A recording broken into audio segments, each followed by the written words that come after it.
did they chart? The data shows who played what part. Was a note changed? Was an alert displayed? The audit trail knows, while memories can fade.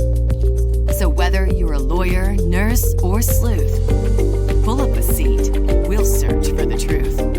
Every click leaves a clue in the fray.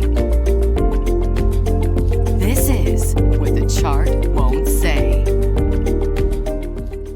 Hi everyone, my name is Saira Pasha and welcome to my new channel, What the Chart Won't Say. I'm a lawyer who has worked in the medical malpractice field for a little over 10 years.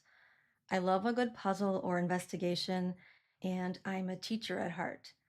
Over the last few years, I've been watching a lot of YouTube, and I like watching live trials. For example, I watched the Sarah Boone suitcase trial, the Karen Reed trial, and I love content creators like Peter Tragos at The Lawyer You Know and Danielle Kirsty.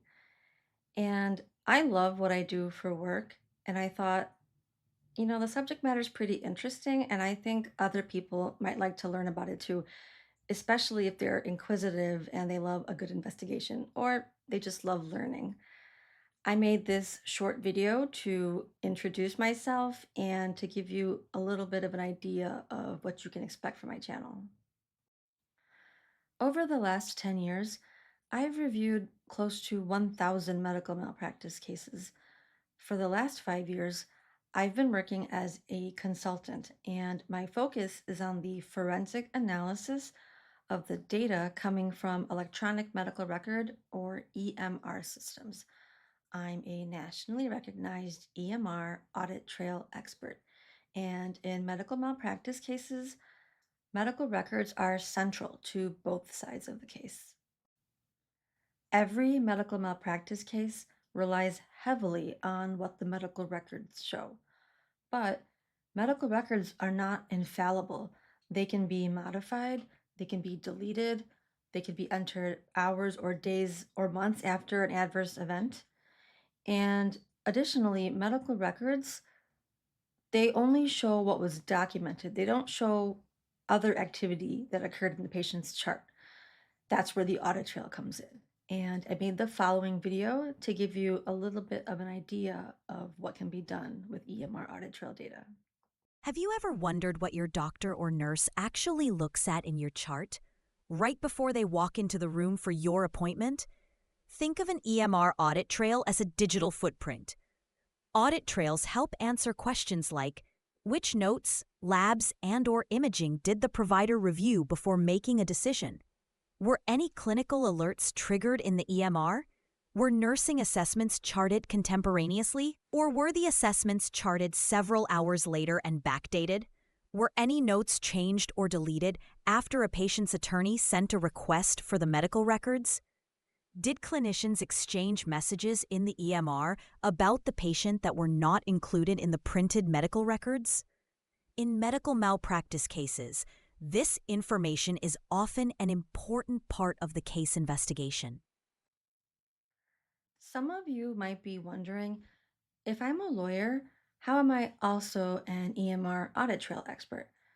Well, my bachelor's degree is in operations and information management with an emphasis in information systems, and EMRs are information systems.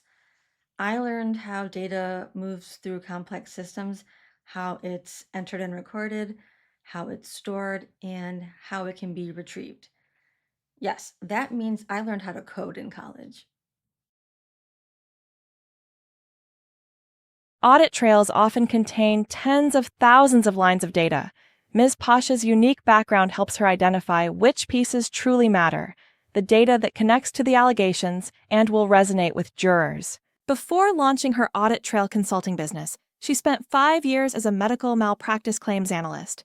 During that time, she learned the medicine on her cases in depth by working closely with the doctors and medical experts involved. She investigated complex cases, interviewed physicians and nurses after adverse events, selected medical experts, and monitored high-stakes trials from start to finish. Watching jurors react in real time to testimony and evidence gave her a rare understanding of what kind of information truly makes an impact inside the courtroom. I think this calls for a Venn diagram. The name of my channel, What the Chart Won't Say, reflects a simple truth. The medical record doesn't always show the complete story of the care provided to a patient. That's where the audit trail comes in. Sometimes this additional data helps support a plaintiff's case, and other times it helps strengthen a defense. This is episode 1, my very first video, so please go easy on me. I'm also releasing 3 other videos today, and I plan on making 10 to 15 videos total to start with. Some of them are going to be case study videos based on real lawsuits that I've worked on, and a few will be true crime episodes. Here's a slide to give you a preview of what I plan to release over the next few weeks. If you like my content, please subscribe, like the video, and leave a comment to let me know what you think. Thank you so much for watching. This is What the Chart Won't Say, where we follow the data and let the facts speak for themselves. See you soon.